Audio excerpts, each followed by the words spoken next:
taking over, that's a promise, not a threat. Uppercut season off top, you stop breathing. Oh shit, y'all football niggas, damn. Tough crowd.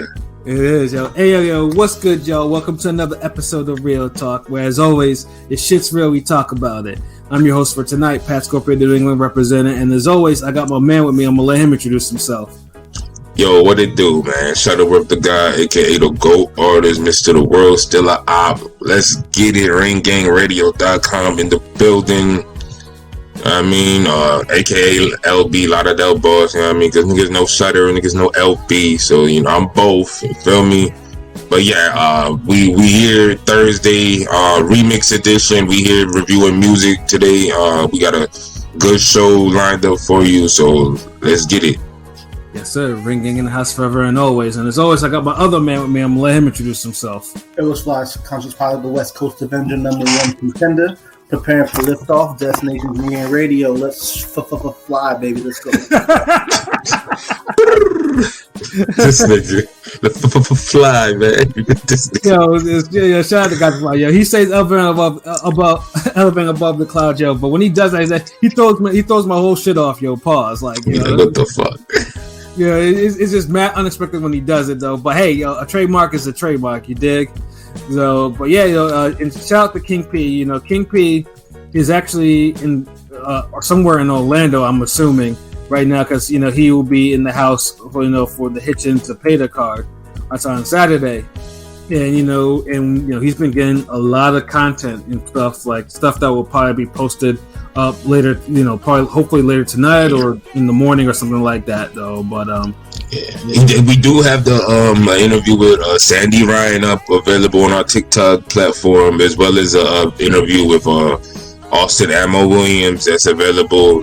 They're on the website and on our TikTok. They'll be on YouTube by tomorrow. So, and if you follow us on Twitter, we already shared the link, so it's up there. So fuck with us. This nigga King P been putting in mad work. So shout out to dude Bodega Banner in the building. Yes, sir. And then we also have a Sonny Edwards interview that will be forthcoming too. Yes, definitely. Yeah. Shout out to Sonny Edwards. Yeah, I have not received that, but I'm sure I'll receive that at some point tomorrow.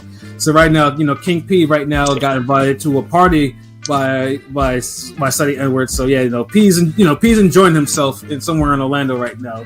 So see, you could do that. See, when you the Wu-Tang Clan of boxing media.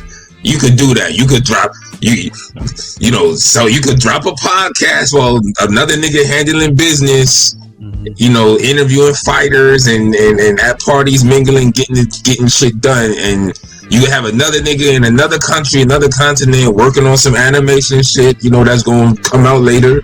Got another nigga out there, you know, getting ready for a seminar that he gonna drop Saturday. So, like, ain't no one seeing us, bro. Like, no one seeing us when it comes to, like, the boxing content and just always out there. I know right now y'all getting, like, a remix lineup tonight. And have you even had this lineup before? Don't think so. Yeah, this one's kind of, like, weird, different, but we gonna make it work. I know I ain't gonna say weird, it's just different. They get like yeah, like in the past, I would say, you know, in the beginning, me and LB used to do, you know, be on some EPND shit with the, you know, with our podcast or whatever. And then you would have like Rome will come in and PJ. Yeah, Rome, yeah, PJ, you know, stuff like then that. King P came through and it was like you had us three as a solid. Yeah. For a minute, and then it's like got piloted. But yeah, it almost feel like with that one time, I think where all y'all niggas kept being on vacation, and it was like maybe 2 or 3 weeks until finally we had like all 5 of us again, and we're like, damn, we didn't feel like we had all 5 of us in a minute. Like, a while. But I feel like, yeah, is this the first time with us 3? Maybe, possibly. Yeah, it is. It's gotta be maybe the second time, if not the first. You know what I mean? I think it's the first because you know what it is. I think Rome would always be like the 4th person. Yeah, that's probably it. And right. Now it's like it's just you, and it's like, damn. Right, and then respectfully, because I know you're like, I know this nigga today, like, yeah, this motherfucker been giving me a hard time. Like, I ain't gonna lie, this nigga talking about he want to fight me, like no, nigga, we just fucking around, like. Yeah, and the only non-LB podcast that I was on with Pilot is when we talk about football. You know, so and usually that that's either Yeah, with P usually we have the P with or Rome. and Rome. Yeah. Sometimes. So Yeah. Because it would break the space-time continuum. Like it would just throw the energies off of the whole planet if I was to be on a football episode. So it just so to keep the sanity and the world, the multi-dimensions from breaking apart and shit, we don't do that. So right. Yeah, that's a night off for LB. When we talk football, nigga, LB was on a football cast. Niggas like that. That's gonna be like that damn Styles P. Aaliyah diss. Like niggas it's just gonna become like a made up rumor type shit. Like nah, that's not true. Like really, like there'll be one nigga like, yeah, I was there in the chat, nigga. I remember when it went down. What's his name? Henny God was in there. I think Android. Yup. Nigga just making up shit like. Oh shit, damn. But this is good, man. It's we're busy this week with Ring Gang, right? Yeah, it's been a busy week though. But like I said, shout out to the crew that did the marriage podcast yesterday. I heard that was on point. Myself is I had something I had to do, and then apparently I got tired, so I couldn't really go on there because I would have not been on my best if I was like sleepy and shit like that. So yeah, I went to bed mad early because I had to. Don't worry, man. The second street held it down, man. The new guys killed that shit, so it's all good. Like, and then I see Android come on. So what's going on? You guys are pushing a lot of lives as of recent, nonstop, and hard to keep up. I mean, Android, the name of the game is content, bro. Like, this YouTube, we try to get out there. Like, we have so much that we like to do and like, talk about, bro. So it's just like, that second street, second Locks album. We Are the Streets, trying to. Yeah. Yeah. Pretty much. Like, it's like there's no competition for us. Like, you would have to get another group of boxing niggas who's doing what we're doing. That's like we in our own like lane right now. Like. Yeah, like I mean, let's say because as long as we can, it's quality. But we like to say because the more we do it, the more chance we have to go viral. The more we get to grow our sub base and more attention because there are eyes on us because we've been ripped off in the past before. Yeah, niggas be biting articles. I remember when Pat dropped that damn Brewster. Brewster Lakovic article, and then. Somebody magically had another Brewster article less than 24 hours. Yeah. Hmm. Or the time that we did a podcast, and this was during the pandemic where there was lack of boxing, and then we had a podcast about ESPN not going into their archives and really showing the fights, like the really the rare fights that they know that they have. And within a week, there was an actual article, someone like our talking points all up on there. Or the time we interviewed Johnny Rice in the Boxing Voice, randomly interviews him a week later. I don't know. It's just weird. There's a couple times where we interviewed these fighters that didn't get an interview, and next thing you know, they're on the Boxing Voice. Because, right. Yeah, like they just scooped them up. Or whereas a certain giant cable network bid off a drawing from Shutterworth. Like, I'm about to repost it because there's a lot of boxing artwork that I posted in between 2018 and 2020 that, like, if y'all just started fucking with Ring Gang recently, like 2021 or 2022, you probably wouldn't see it. So that's one of them, Pat, right? That's the OG one. Robert Easter versus Mikey Garcia. Like, yep. So yeah, I'm about to probably post that on some throwback. A lot of them on my old phone too, but yeah, we try to keep up with all the quality and shit. Cause, and mind you, nigga, like we got so much quality, like so much content, like we hold back from passing putting shit out, cause sometimes we don't want to flood the shit. Like I actually still got training shit I could post up, cutting the ring off, cause we've been working on that, and I'm gonna have more training videos, down the line. But yeah, but I don't want to put that off today, cause you King P feeding the streets with interviews, so it's. Right. You can't have Method Man Cat drop and then you have Inspector Drake drop the same day type shit. Like, nah. Yeah, and it's the same thing with me. Like, the Forgotten Fate articles. Like, like before, like I used to write them like quick, but now it comes up. So like a lot of them stay in my draft form or my Microsoft Word or my fight prediction videos. Like I can't, I've built up such an unreleased stuff and they're in various degrees of completion because simply I run out of time sometimes. So it's like it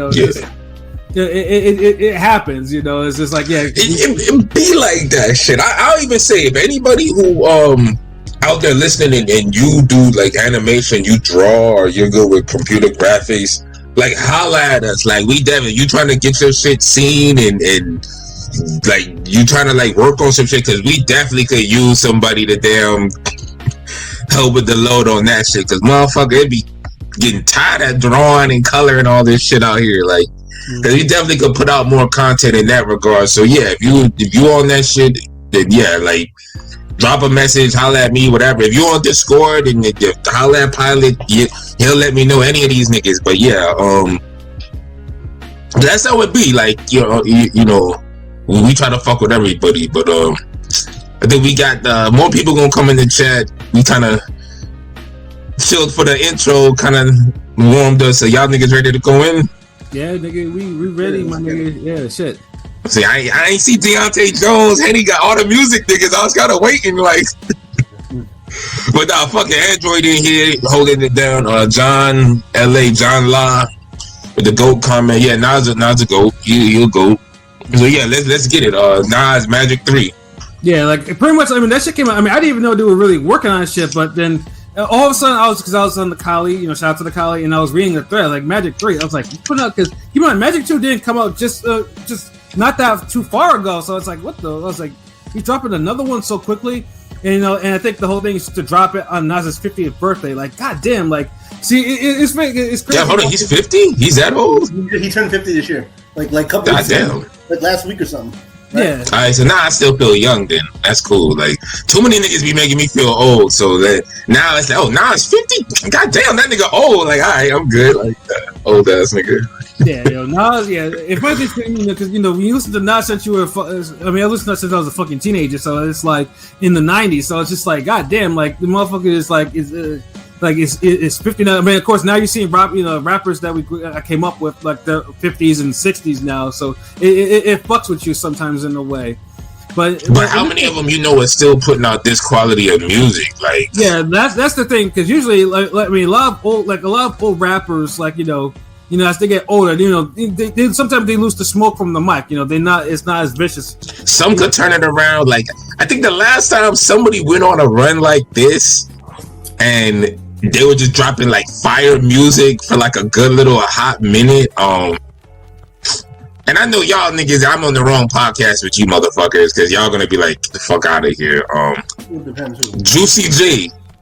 If you remember when he started with the rubber band business tapes. Oh, when he got with Wiz and shit? Yeah, around the time when he got with Wiz, when he did the rubber band banks, those mixtapes, the Blue Dreams and Lean, like Juicy J had like a whole fire legendary run right there. Like he turned it around, like, and it's like that was a while ago, that was some years ago, but he the only nigga I could recall from the 90s to just go on a little run. Like not like just drop a dope album. I'm talking about like a series of dope mixtapes, albums, be like the shit Nas doing.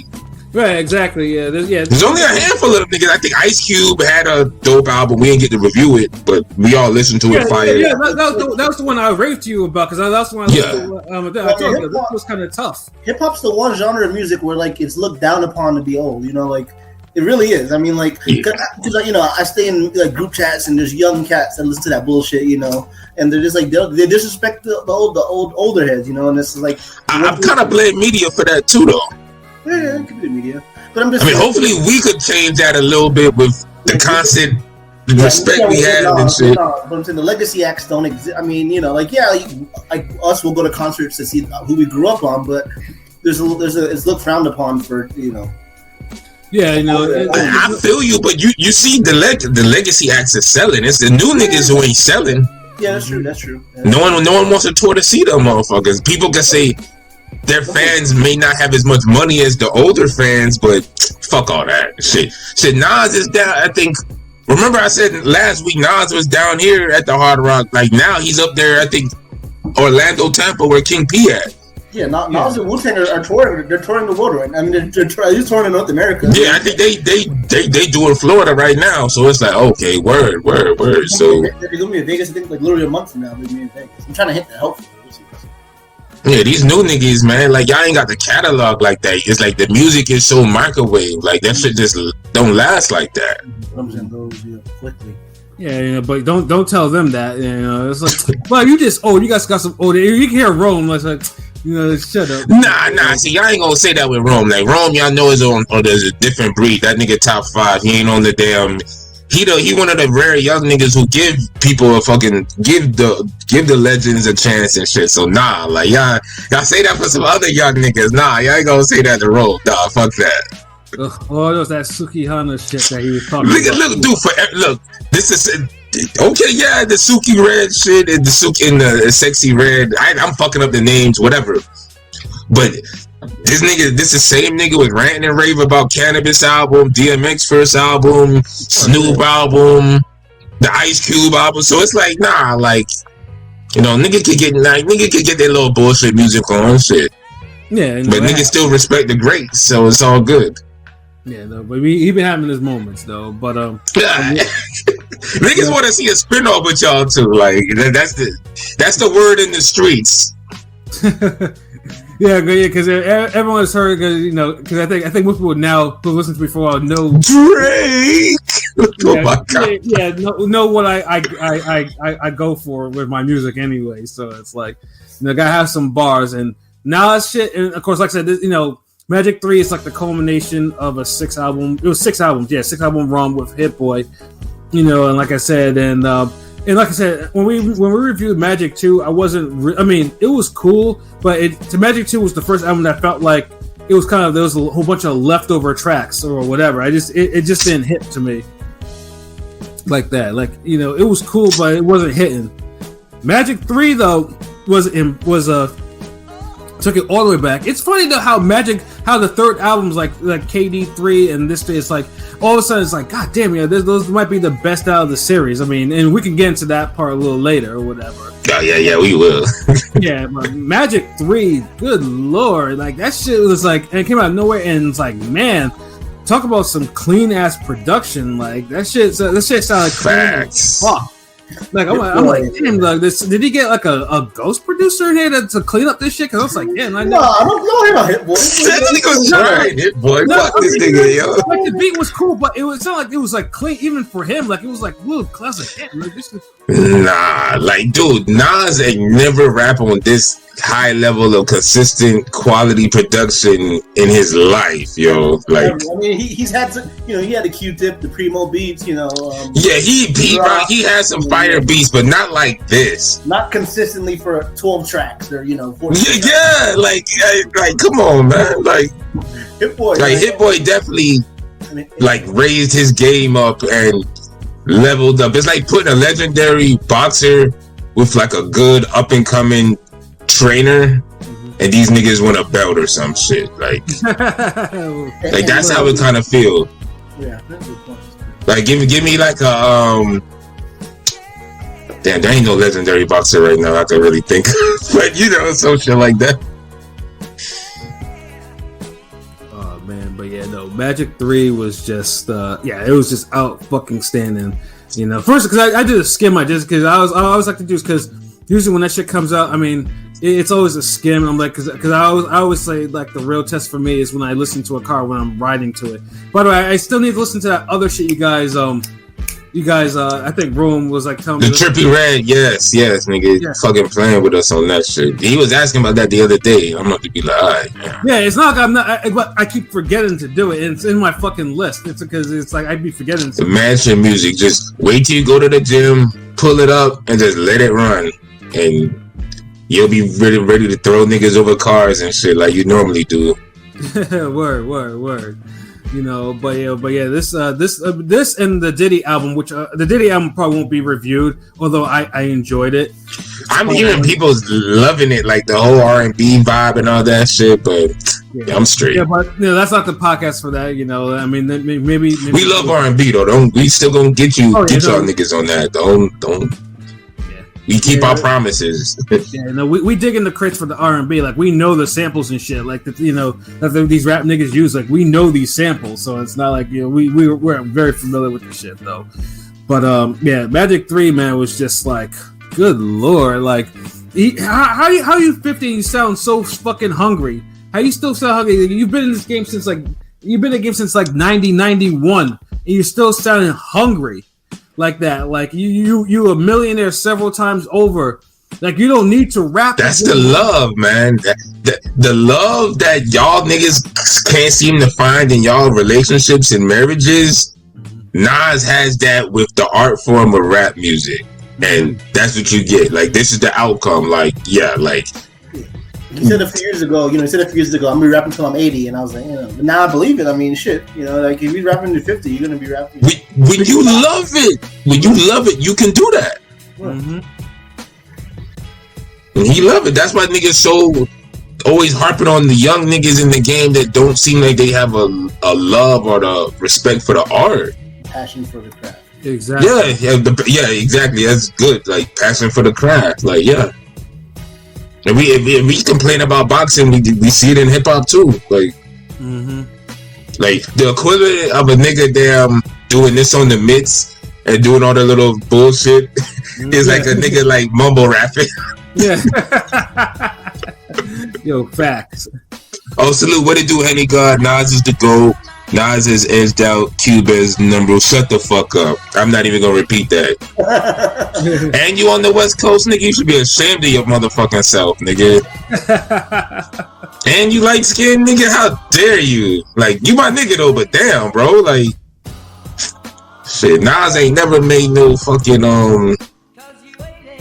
The Nas had to wait till he was washed up to get this Ice Cube type of run right now, nigga. This certificate was classic though. Yeah.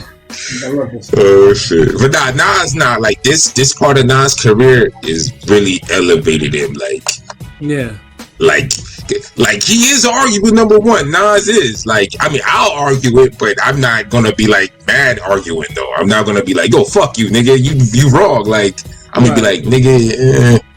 I mean, you never heard of Tupac or Cube, but yeah.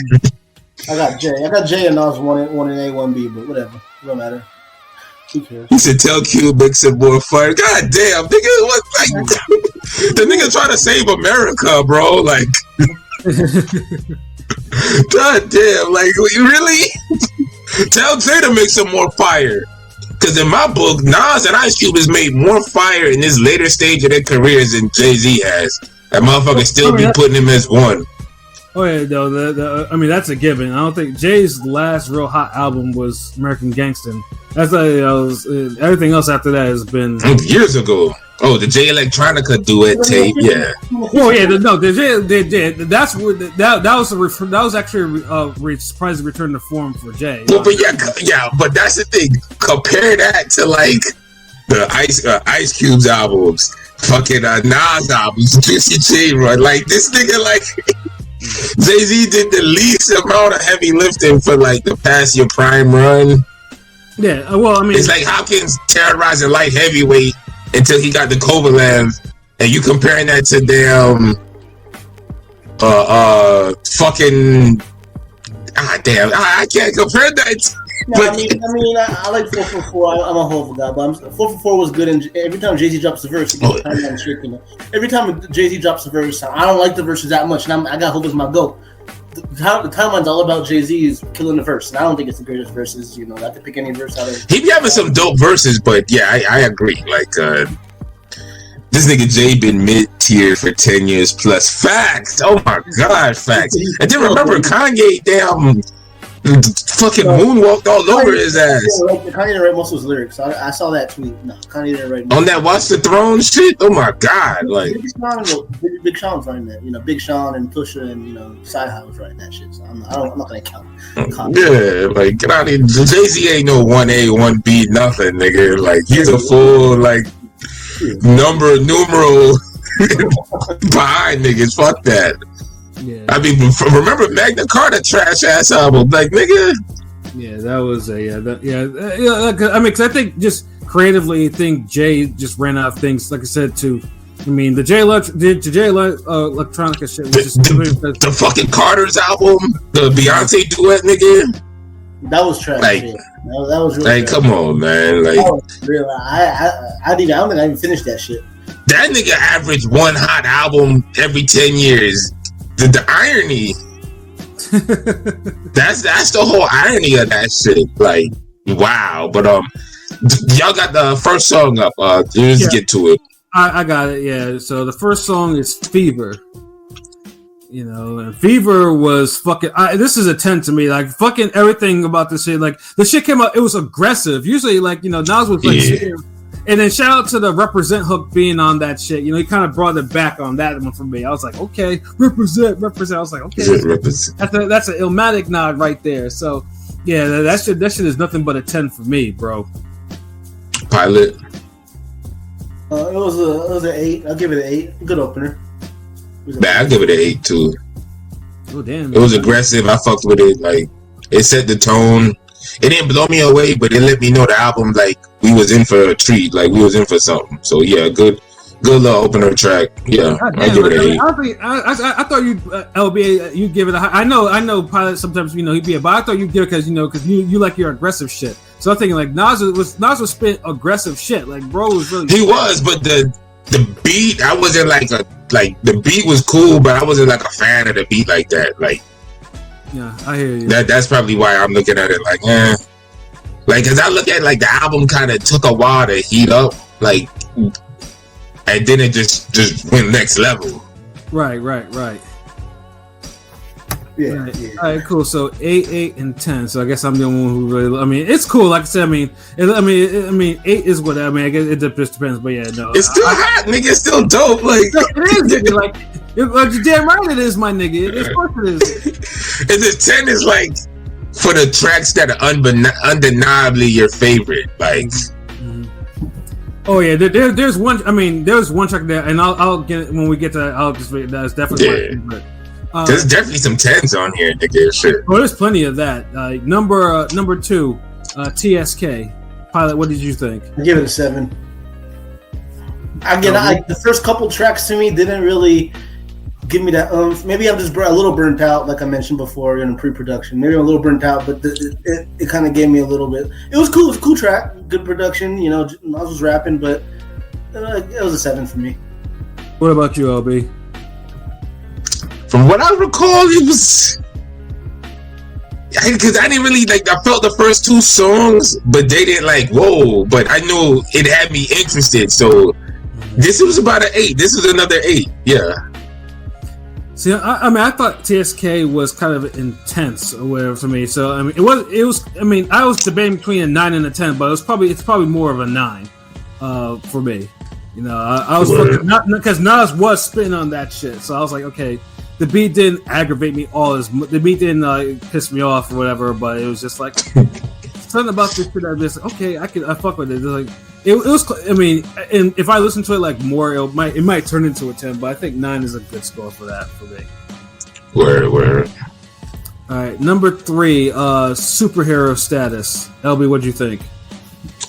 Damn, I'm trying to remember that one. Fuck.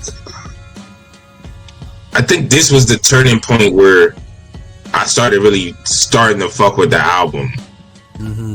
Like it kind of, I think this one might be a 9. Same. That's when I kind of got into the swing of things. 9 for me. It almost felt like R.I.P. my nigga Vernon Forrest, but the second Mayorga fight, that there's a stanza where Forrest, and this is Mayorga's thing, and he blew up after this. Mayorga drops his gloves and he lets Forrest tee off on him, And T.R. Well, is it Forrest? I mean, he did it with Trinidad too, but Trinidad broke him doing that. Yeah, but remember, he did it with Forrest first. That was the first time because Forrest did like a 1-2. He said bam, bam. And it was a quick 1-2 like you do on the mids where they're like, yo, don't load up, just bye bye. Mm-hmm. And it's like, Mayorga took it like bye bye, like, nigga, like, come on.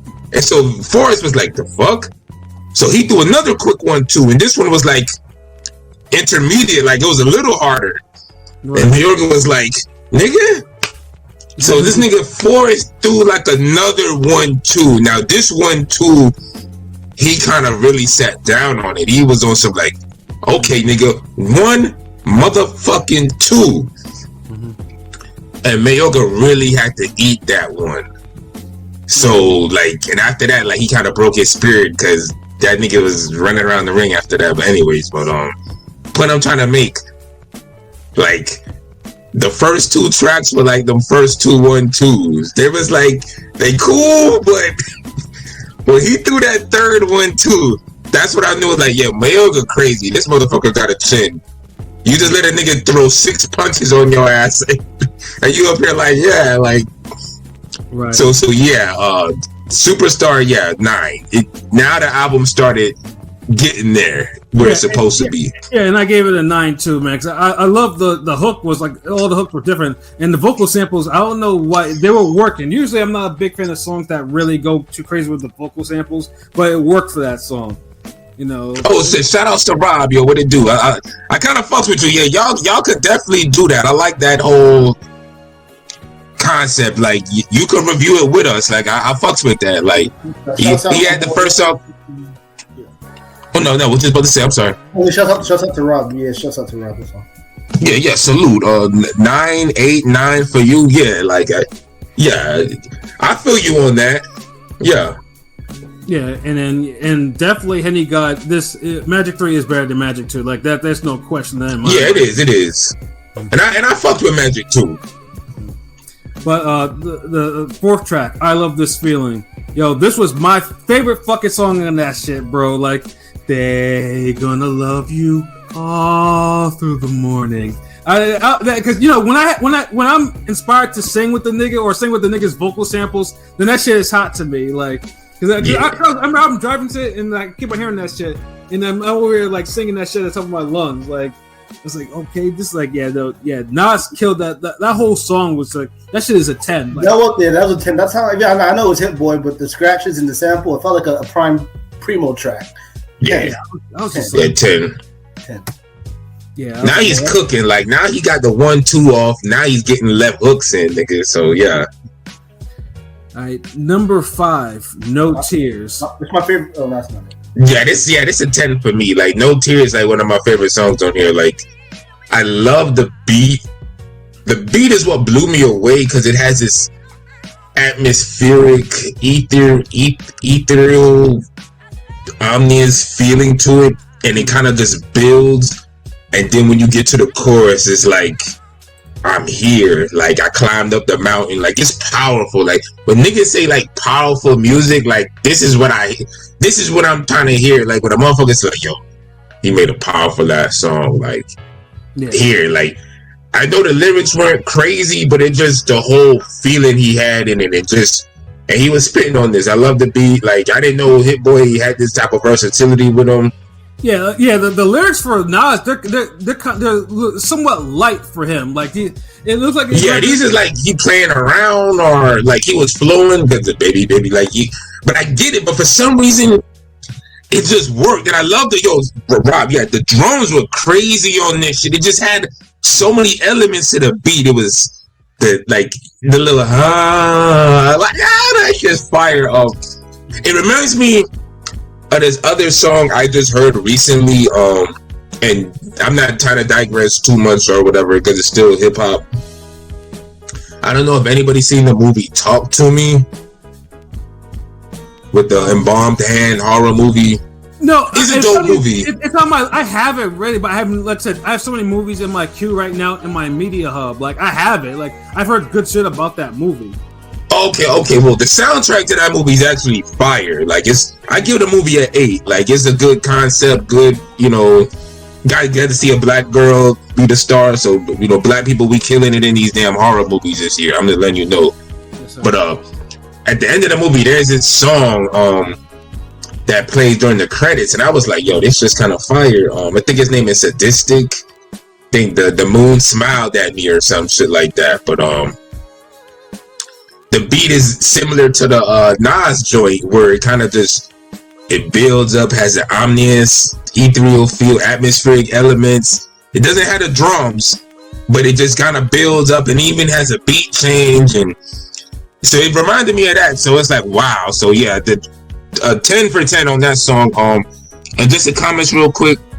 Rob the kind of reminded me of like Toy Soldiers in some way. Yeah, like it did. And I'm not even a big fan of Toy Soldiers, the song. Like, it's a dope song, but it did I did kind of get that vibe, but just better. Like, the Nas is better than Eminem, but yeah, that's definitely how I got it. Like, that's the vibe. I was like, who the fuck is this? My bad. Hey, King P, what it do? Bodega Banner was good, bros. Tapping in to show love. What it do, my nigga? Rob. He said the Rock Hollywood theme. That's funny. Yeah. I did hear that in the beginning. You're right. I did hear that riff. And then Deontay Jones showed up too. What's up, y'all? Hope y'all doing well. We were wondering because this nigga LB was hey, yo, he's gonna show up. Yeah. We was doing this, like, we was going to do this regardless, but you calling it out, like, making sure, like, we even was fucking bullshitting around for, like, the first 15 minutes, kind of, like, wait for niggas to come through. So, yeah, like, we glad you in the building. Magic 3 overall, Bodega Banner's review is a 9 out of 10 overall. Like, I could not argue against that. That's great. We'll drop our overall review at the end as well, but I don't mean to keep stall y'all. So Pilot, what do you think about No Tears? I gave it an 8. I know it's a strong 8, but it was an 8. I like the track. A little too melodic, I guess, if I had to criticize it. It's a good track, though. Give it an 8. A little too melodic. It sounded like a Ken. It gave me a little too much of a Kendrick vibe. That was weird. Nigga, Kendrick ain't never made none of that fucking dope, nigga. Yeah, what the beat. He'd have started rapping in different voices and derelicts and dialects and shit, and we'd have been like, turn this shit the fuck off. Yeah. But Nas just knew what we needed, nigga. Rapping like an alien and shit. I gave it an 8 too. Like, I mean, in terms of like the bars were light for him. So I mean, but it could have been like a freestyle for whatever. He was probably just like for me freestyling shit off that, and it was just flowing with the beat when they was recording and shit like that. So it was cool, but it wasn't like I would say compared to the other Shiny, it wasn't like the strongest, but it worked. You know what I'm saying? So I get, and I could agree with it. Like, I could agree with y'all because the lyrics is the only thing that could have been improved on the song. Yeah. Like, I definitely agree with that. Yeah, we gonna save the little football banter at the end, nigga, so you could get your fucking jokes off.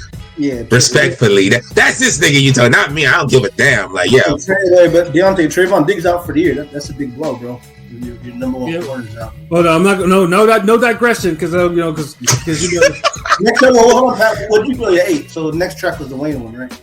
Yeah, the next track is "Never Die" featuring Lil Wayne. That's my favorite track. It's a 10. Yeah, that's to me like the album, like back-to-back 10s right now. I'm like, it's killing it. Like, yeah. And I love Nas, and I think Wayne's a little underrated when it comes to all-time tier, but Wayne bodied Nas on that track. Another irony with the whole Eminem bodied you on your own shit. I'm saying Wayne got him. Wayne got him. Wayne definitely got him, and it's funny because BG got released the same week, and I remember he was the last. He was another New Orleans nigga that bodied a motherfucker from Queensbridge on a collab. Young black entrepreneurs get money, kid. But R.I.P. Prodigy, because he was flowing on that shit. But damn, man, like them New Orleans niggas, there's something in the water down there. They be snapping on these New York tracks, man. It's like they be looking at Pat's picture hung up in the studio, and they be making sure like they gonna snap. When he said I'm telling these niggas got me coaching like I'm prom, because Deion Sanders coaching his sons and shit. That's a genius bar looking. But you know what? Nas' verse was fire. Like honestly, I feel like Nas held like Nas kind of stayed with Lil Wayne more than Jay did with Eminem to me. Like, but low-key, Wayne has been killing features low-key for the past couple years. Wayne has been like bodying features, you know. Like I remember he bodied Jadakiss on that. I think The Last Kiss. Death Wish or some older shit. Death Wish. Oh yeah, he bodied. He did get kissed on that. He got him on that. Yeah, like nigga, he dug him up. Like he low key got He got AZ on AZ album too. With Conway. I don't know, but I love that song. It's a 10 because the beat was nice. I think Nas had 2 verses, right? Nas had 1 or 2 verses. He had 1 long verse. Yeah. Now I fucked with that song. Like, yeah, definitely a goddamn 10. Like, and I know a lot of people. Like, that was one of the songs I kept seeing it in the IG stories. Like, yeah, that was. Yeah, album definitely. And I agree with you, Deontay Jones. The second half of this album, like, really stepped it up. Like. Yeah. I mean, Never Die. It's an 8 to me. I mean, Lil Wayne versus Cool. You know. This motherfucker. See, you was talking that shit on fucking the first song, and I knew he was gonna do this shit because the way this nigga with this, he's like sitting back, not saying nothing. He's like, he said, "Yo, I'm about to shit on all these niggas' hopes and dreams." Like, they talking about this a classic song, and it's just like a 6, nigga. Like, yeah, I give that shit an 8. That's cool. Like, I mean, Lil Wayne. I mean, niggas is going crazy because this nigga's it wasn't spit complete nonsense or spit out drug. Nigga, get the fuck out, dude. You the only nigga that said this song is not a 10, bro. Everybody loves this shit, nigga. Wayne snapped. The beat was fire. Sample was fire. Nas was spitting aggressive. Like it was cool, my nigga. Pilot, I'm gonna ask you this: is it better than the first 2 songs? Yeah, I think again, this is my favorite track on the album. So yeah. Yeah, definitely. But this nigga said the first song with Fever was a 10. Yes. I mean, everybody got different. Right, yeah, nigga. Nah. Music's man's subjective. You know? Nigga, I know that shit, man. But goddamn, I'm tired of this old nigga just being left field, nigga. See, you don't be here when I gotta deal with this old nigga. Nah. The anti-7 vibe. I haven't listened. Hey, yo. So okay, hold on. Let's go back to the comments. See if these niggas is fucking with the gang here. Didn't mean to put bad. Yeah, I know. Like, goddamn, but Big Blue, we got it. This is a 10. Wayne came through heavy. Yes, thank you. Shit, like there's some niggas out here respect lyricism and fire collabs. This was Shaq Kobe meme. I thought Wayne came with the fire verse, but Nas came. Yeah, that's what I'm saying. Nas still killed it. Like honestly, like Nas had a 9 as a verse, and Wayne came through with a 10. Like it was that close, but Wayne still like clearly bodied him. Pretty young, so yeah, we rocking with that. It just pat me on some other shit, but yeah, it's cool. The Pretty Young thing, the title is kind of a little suspect. Well, Pretty Young Girl. I mean, no, it ain't no fucking suspect, nigga. You young ass motherfucker. Like, yeah, I mean, pretty young. Think you Michael Jackson? Pretty Young Girl. No, Pretty Young Girl. It's called Pretty Young Girl. Pretty Young Girl, but nigga, I'm sure he's rapping it from the perspective of a young nigga, right?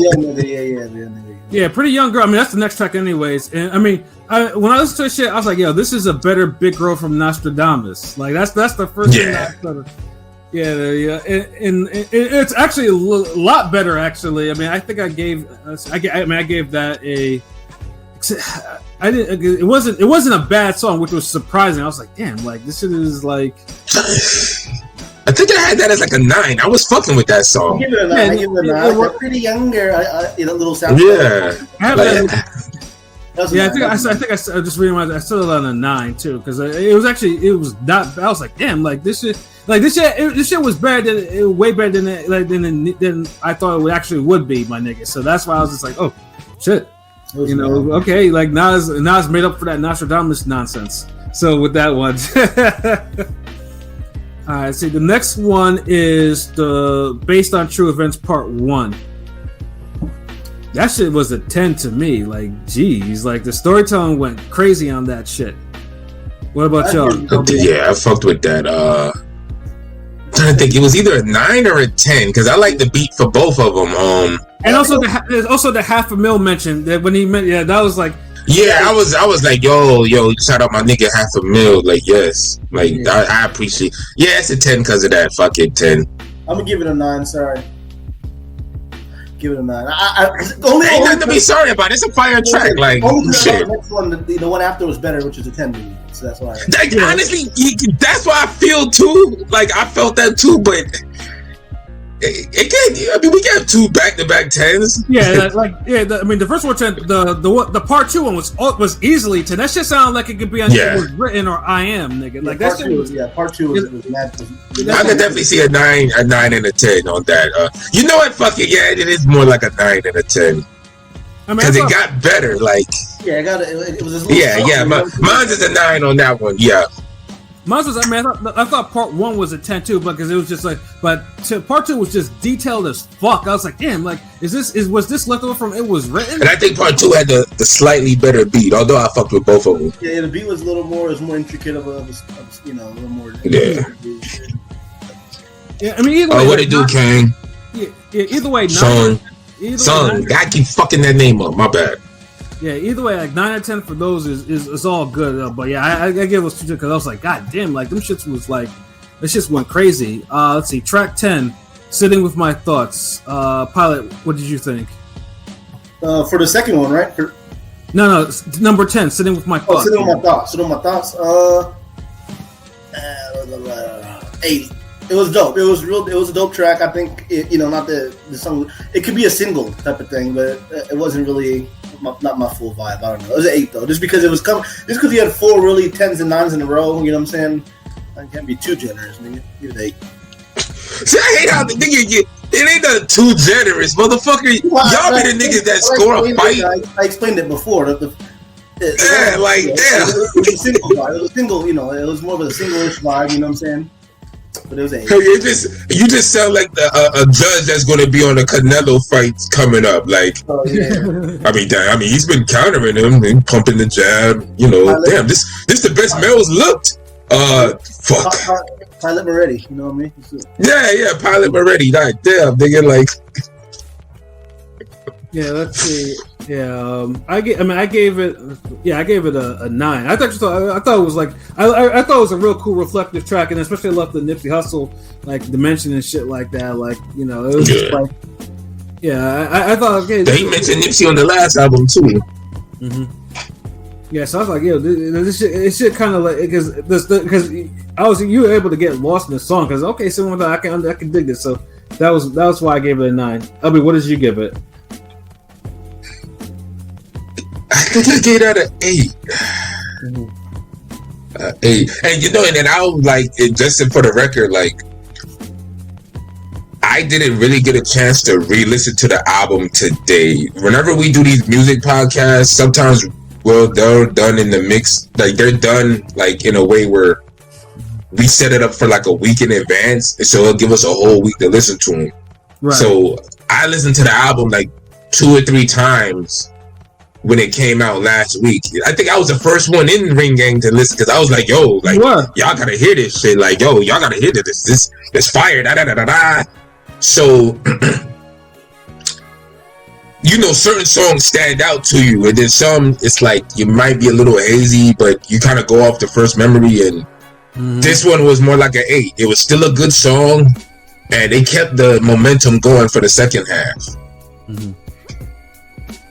It did, I mean, and I can say it too. I mean, like I said, I guess it made different songs for different folks, but like I said, I thought it was up there. I was like, okay, this was a nice bit of storytelling. That the beat. Dude, we haven't had a bad song. No song has gone less than an 8. Mm-hmm. Oh, did you get it for 7 for anything? Me? No, I did not so far. I did either.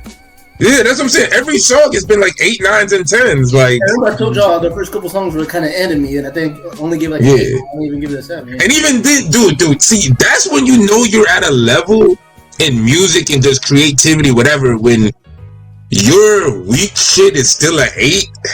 Mm-hmm. Imagine you listen to an album and the lowest a nigga could say a song is an 8. Right. A lot of people 8s is fire. So that's why niggas call Nas the GOAT. But the next track though is probably not my most favorite track on the album, Blue Bentley. See, that's weird. It's a 10 to me. Damn, bro, Blue Bentley was fired, nigga. Like, I was gonna say, I thought to myself, I was looking at the track list. Nobody's gonna not like this song, but that's. I mean, I gave it. Nah, it didn't really hit me like that. It was cool, but it's like, you know. Nah, Blue Bentley, I get at a 9. I fucked with Blue Bentley. You know, it might be maybe Blue Bentley just might need to be just put in a different, you know, where it is. Maybe that's part of the reason why. You know, it just did because maybe it was similar to the. Nah, I ain't gonna say it. I'll leave it alone. You're on your best behavior today, so I ain't even gonna mention it. You good? Yeah, I mean, it's one of the stronger tracks of the album. I mean, you know, like I hear people mentioning it's a great, you know. I mean, Rob Deep, I think says it was an 8. Or Deontay too. Yeah, Deontay said that. It's a 10. Let me see. I'm gonna go back. Oh yeah, okay, nah, it's cool. King song, yeah. Shuttles, yeah, y'all niggas be with it. It's Shuttered. There's no L in Shutterworth, yo. Like, cause Shutterworth don't take no L's, nigga. So there's no L's in Shutter. But salute, what it do? I know you enjoying the hell out that motherfucking Mortal Kombat. Got the workshop swing now. True. Time for the firm reunion. you know. I wouldn't even mind if these niggas came through with like a firm EP, like. Get us 5 songs from these niggas. Like, that would be fire. That's a great idea. They really came with it on this album. Gonna give it time, but it's def top 3 in their run for me at the minute. This shit was a nice 8. Fire track. Yeah, okay. MK1 just got that too. Damn, y'all niggas love this goddamn Mortal Kombat. Shit. I mean, yeah, y'all really almost making us feel like we missing out. Like we gotta do a Mortal Kombat cast or some shit, but I don't think no one got it to review it. It didn't. Then King P had Street Fighter, and we didn't jump on that. So, nigga, we busy. Sorry, but yeah, we gotta. But yeah, we keep going. Sorry, Nas. I mean Pat. Call me Nas, nigga. All right, the next track though is Jodeci Member. I mean. I thought this shit was a 10 to me. Like, I mean, this was a bomb. Like, they thought I was Devontae Swing. They give it a 9. Yeah. Like, Nas killed this shit. Like, I mean, honestly, most niggas it's good to see Jodeci, like, you know, because it's good to see certain R&B groups get their props. Because Jodeci, Jodeci back in the 90s. Because remember, like, them niggas was from the South. Like, you know, them niggas was like. You know, Puff, when he signed them, was like, yo, y'all a little bit too country. Like, yo, we're going to put you in Harlem so you can soak up some flavor. Like, this is a true story.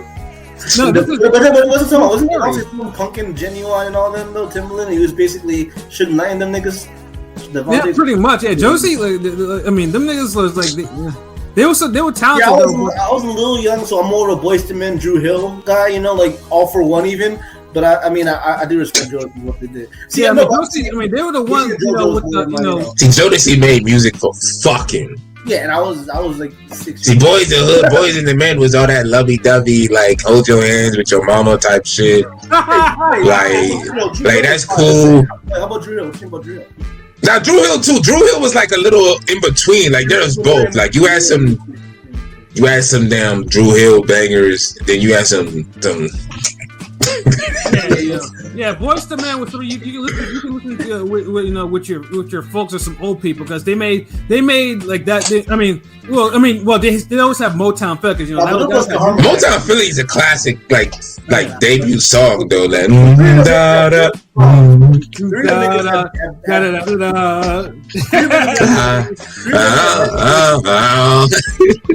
Hey, that's classic. That's classic.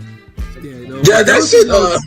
Classic, yeah. But Josie though came with the hard, like the hard edge R&B, you know, baggy clothes, all type of shit like them. Baggy clothes, humping the floor and shit. But they could switch it up too. It was the what the get on up, yeah. Get on. Fuck you niggas gonna make me listen to Jodeci tonight, man. Damn it. Yeah, but talking about some hard shit like Power, like Force. Y'all niggas on some damn. Everything like nigga chill, hold on. This nigga said mint condition top 3 90s groups. It's Jodeci, Silk, like I actually seen Silk at a one of those Tom Joyner morning concerts. Yeah, the Tom Joyner concerts. Yeah, It was at one of the racetracks. Laura ended up fighting that eventually years later, but I think Dave Hollister was there. Like, yeah, I thought they was like, when I say Bronx was different. God, like nigga, I was in like high school. yeah, they was out there for that. They was out there for like Mint Condition, and I think Mint Condition was there, but Dave Hollister, Silk, them older ladies, them aunties, they would love a Silk, my nigga, like real talk. So. Yeah, but everybody fuck with this song. We had a 10, 8, 9, right? Yeah, give it that. Word. All right, the next song is Speechless Part 2. That shit, I gave that shit a 10 too. Like, 10. That shit was tough. That shit was super tough. Even with the happy ass beat and all. This nigga Nas was just going in. And that was probably one of the top 3 tracks in 10 for sure. Yeah, it was strong. Let's see the next one, Japanese Soul Bar. 9. 8. I gave it a 9. And I think and shout out to the real shit that Nas said on there. Wanted Dead or Alive should have been plat 5 times. Word to Cool G Rap, nigga. That shit is a great fucking album. Had a fire. He was spitting. Yeah, like that was G Rap. Like G Rap was spitting some grimy ass shit. You know, and then Ice Cube was on that shit. Bush with Bill and that posse cut. Yeah.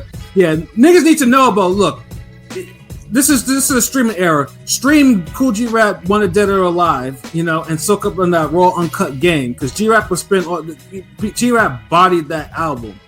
You know what I mean? So, and when you done stream Fast Life with Nas and with Cool G Rap and Nas, and you'll hear.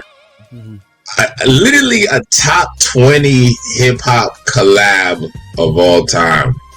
Hell yeah! That back and forth they did in the third stanza.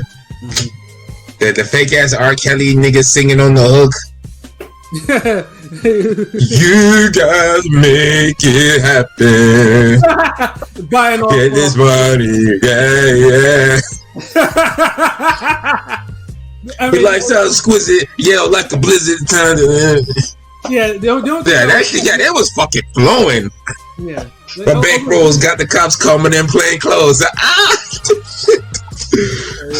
They would. So niggas need to get on that rap. But Japanese Soul Bar. That was a nice strictly off that mention. Like that was, and the beat switch up too was cool too. Yes, yeah. You know that might be a 9. Fuck it, it's a 9. It's like the songs are so dope, and then sometimes if y'all mention shit, it triggers, and I'm like, oh yeah. Then it gives the extra point type shit. Like, word. That's I mean, that was just like, that was a hell of a song.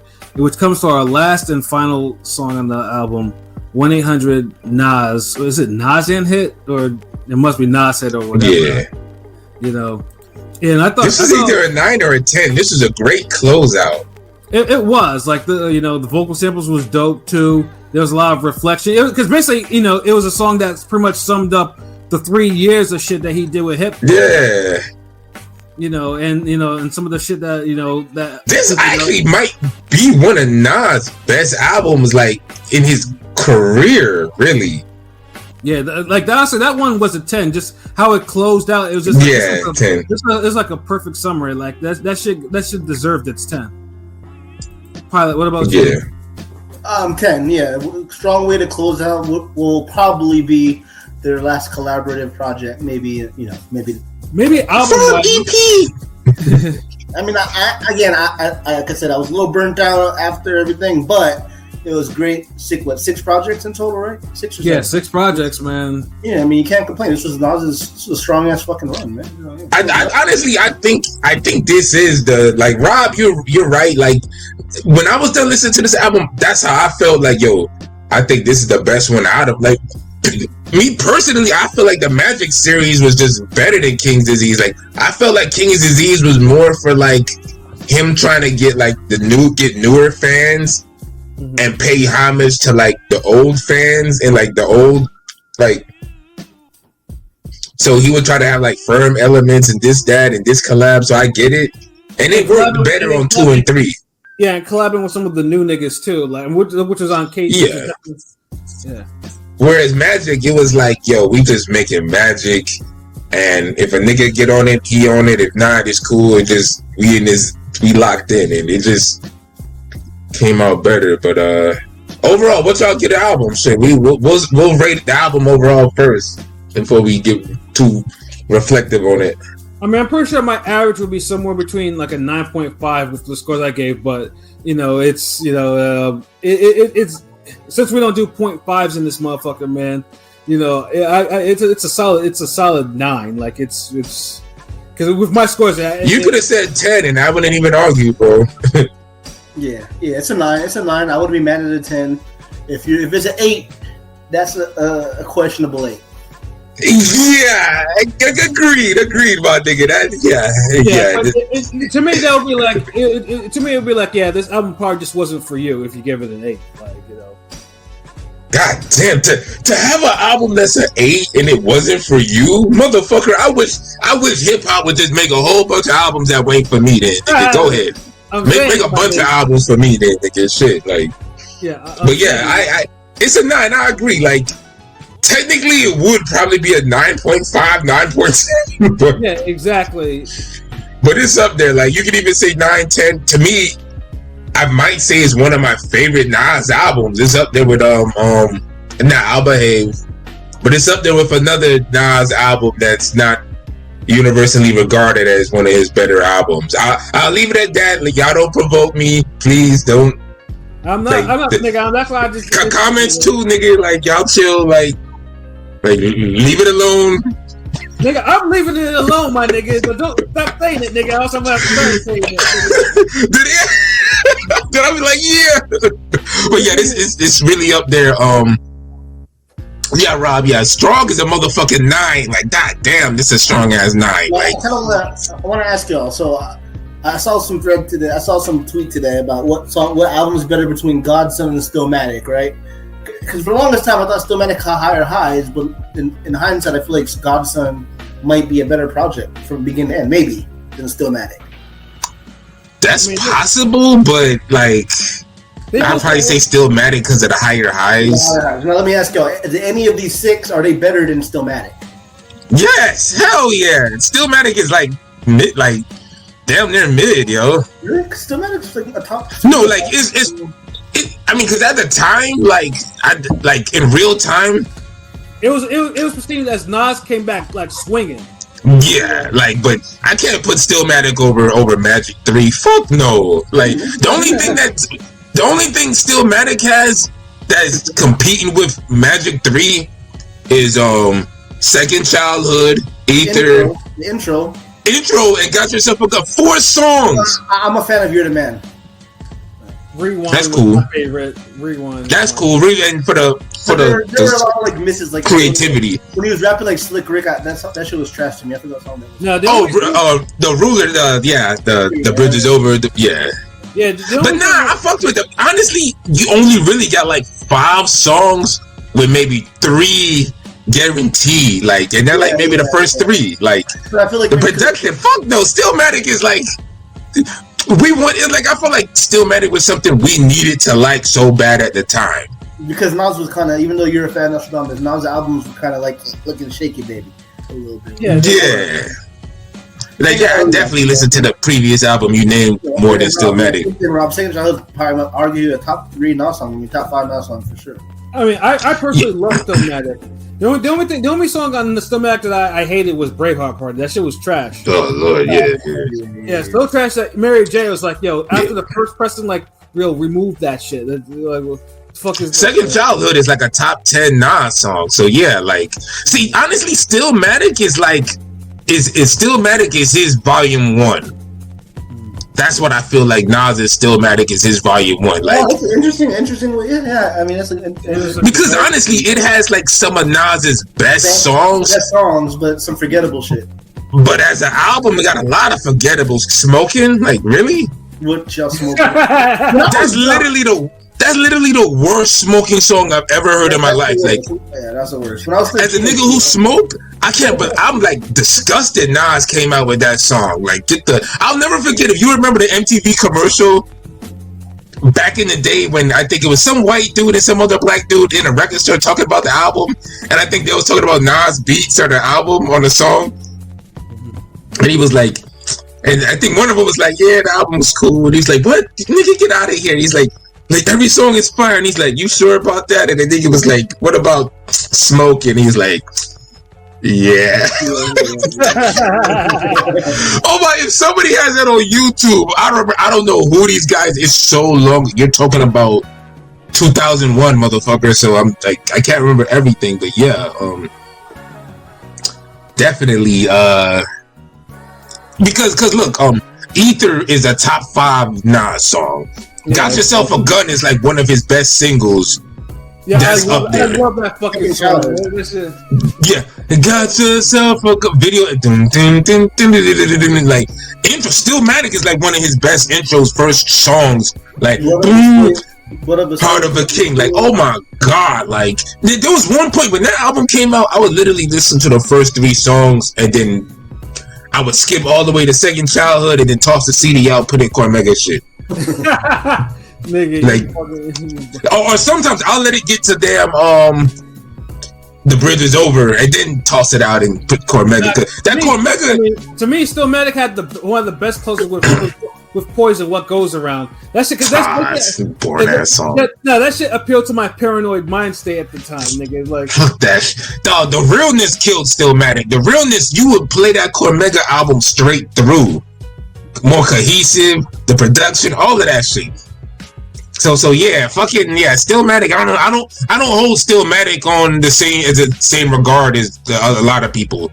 I hold it on high regard. Like, it's definitely the volume 1 of his career. Like top level list, but top level mediocrity too. It has like 4 of his top 20 songs. You know what I'm saying? 4 or 5 yeah, 20 songs, but then it's got like 5 of his bottom. Yeah, what you smoking on?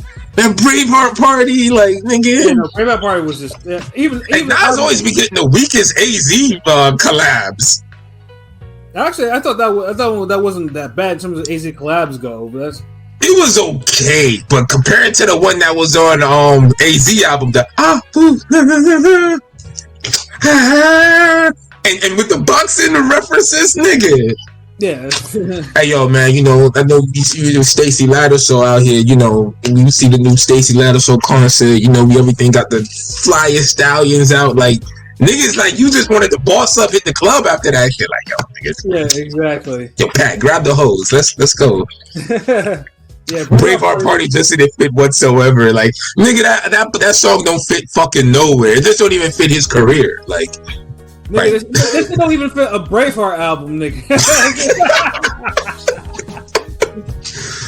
yeah, that's one of my that Stillmatic intro is like a top 10 hip hop intro. Like I used to listen to that song before I go to work. Like it just used to just get me through shit. Like, and then also I just gotta mention too, because King Sung mentioned Amarie is on Stillmatic. Yeah, she was on there. Yeah, her fine ass. If there's somebody who the music industry kind of did dirty is Amarie. Beyonce did her steez so bad. Yeah, Beyonce did her dirty. If you watch that one thing real quick, if you watch that One Thing video, you know what I'm saying? That One Thing video, that was right before it didn't. Like a month or two later, you see Beyonce on that same swag. Yeah, you know, Beyonce struck her old stock because Amarie came in there. I loved Amarie. Like her album, the shit. I used to. Why do we fall in love? One of the best summer love songs, bro. When we fall in love. It is like that's that damn like they don't make music like that where you just be like, yo, man, shorty, like we gonna hold hands and we gonna skip and walk to this walk. We go to the fairs. Yeah, like, yo, for real. Like shorty, like we in this, like we gonna hold hands. We gonna skip down the street, locked in hands, and we gonna hit the corner store, cop a Dutch and some damn. What you want to drink? You want some hot Cheetos? Or Arizona, like, my nigga, like yeah. Arizona, you a watermelon, like cause this. It was 99 cents back then too. Yeah, like. Yeah, that's the only motherfucking thing that's still. That shit, I swear, I don't drink that shit no more. But I swear, it's just like Unfortunately, Arizonas are like my few like vices that are not healthy, but I fucking love them shits. How much are they now? Like, they got to still be like $1.29. They're still No, they're 99 cents. What? They're still Yes. Like I had one the other day, actually, like a couple months ago. I had I think the watermelon or the grape. Cause the grape be busting, nigga. Like the purple can, nigga. Hey, yo, son, does the watermelon make you tap dance, nigga, after you drink that shit? Nah, I don't really like watermelon, nigga. I don't like melons. Period. I don't like cantaloupes and shit. Nah, I can't stand cantaloupe. Is disgusting. I'm not a fan of watermelon. I don't know. I thought it was a little overrated, to be honest. I mean, Yeah, watermelon, I mean, it's definitely not my favorite Arizona flavor, nigga. The Energy RX tonic one is my favorite, followed by the green tea one. The green tea one, But the watermelon flavor is busting though. Like I don't like watermelon, but the flavor is dope. Like watermelon Kool-Aid, nigga. Put some Captain Morgan's coconut rum. nigga. Add like a 211. Oh, nigga, you talking about some shit that will make me commit a felony, my nigga. The fuck? Nigga, that's good drinking, nigga. Oh my god, oh my goodness. Like we used to kill that shit, nigga. Shout out to Henny. He said Arizona drink, Arizona steak. that may be facts. That is facts, nigga. Like, hey, okay, hold on. Like before we end this shit, let's do the poll topic real quick on the Nas project, real quick. Hold on, I'll do this. Because we had 3 nines on this podcast, it's 2 nines, like a warrant. No, I put two nines to your chest, like a buck jersey. What's that shit Beanie Sigel said on the goddamn wake up show freestyle, nigga? I'll compel the whole side of your vest. I'm just kidding. That was your butt. Okay, anyways. So, our poll we had today, you can still vote. Pause. Because I ain't had no motherfucking poll today, nigga. We got 6 days, 18 hours. We got 6 days, 18 hours left to vote on it. Which Nas and Hit Boy series collaboration was better? King's Disease or Magic? We got 27 votes, so continue voting. King Disease got 67%, Magic at 33%. Okay. I mean, I voted Magic because it's just more cohesive, just better production, and just I don't know. They just make better songs with that shit. Like it's crazy how you can have a producer make 2 different series and just feel like one series got better beats. Like me and Clanarchy could never. That's it. Yeah, I think I chose King Disease. Same here, King Disease. And like I said, because I mean, I love Magic 1, you know, and 3, 2 was just was the one where I just felt like it didn't hit me like the other 5 did. I'm just like King Disease 2 because King Disease 2 had that store running moments, EPMD, you know what I'm saying? Yeah, dude, that King Disease 2 was fire. That Lauryn Hill going on there. I know Nas might have penned that Lauryn Hill verse, but still, you know what I'm saying? Like that was fire as fuck. But see, you know what? King Disease 1 kind of ruins King Disease like as a series for me. Yeah, I don't understand why your hate for King Disease 1 is like that. It's not a hate. It's kind of just like it was more commercial. It was the first. It has that modern production that you actually want to hear these niggas rap on, my niggas. So that's why I'm just. But it can be modern production, but don't mean it's fire. Like, and it's funny you say that because the only song off of King Disease that I ever go back and really listen to is the intro, King's Disease. Hello, the original. I'm not gonna lie. I still play that song, his little poppy pop songs with Gian. What's the fucking song with It's All Bad with Anderson .Paak, you know what I'm saying? And then the Big Sean joint, like I like those songs. Oh, the Big Sean joint, I played it. That was my summer song, nigga. Replace Me. And even the video was tight too. The video was tight. And then that guy Don Toliver, he did kill that. He killed the hook. I ain't gonna lie. Yeah, because he killed that so much. I actually checked out his album too, because I was like, yo, like if a nigga's harmonizing like that over some shit like that, maybe I need to check his shit out. And then the joint I'm mad, but I did choose King of Disease, but Magic. You know, the first one had. I was a huge fan of Waves God with ASAP and DJ Premier Cut. Yeah. And then dedicated at the end with the beat switch. Like I fucked with Magic as a whole. Like every there was nothing less than an 8 or a 9 from the Magic series to me. Whereas King Disease, it came from a 7, then it went to like a 8, 9 type of shit. Like it had to grow. Like because King Disease it was cool, but I feel like I didn't feel it like that. King Disease, I feel like I think Magic might have a little more cohesiveness, but King Disease that too. I feel like Kings Disease had higher highs. Maybe they had more memorable songs to me. Yeah, and imagine when it came out. Like, I mean, I think I must have played out Hollywood Gangsta. I mean, hell, I even used it for one of my prediction videos, Hollywood Gangsta. I love that fucking beat so much and how the nigga was spinning. I was like, God damn, this was. Yeah, because I like Magic 1 over King's Disease 1. Like, I'm like, oh shit. Yeah. I seen another retweet. It's Maggie. But yeah. Anybody else felt Magic in the comments was better? Are y'all on some King Disease? Kenny got said King Disease 1 was more melodic.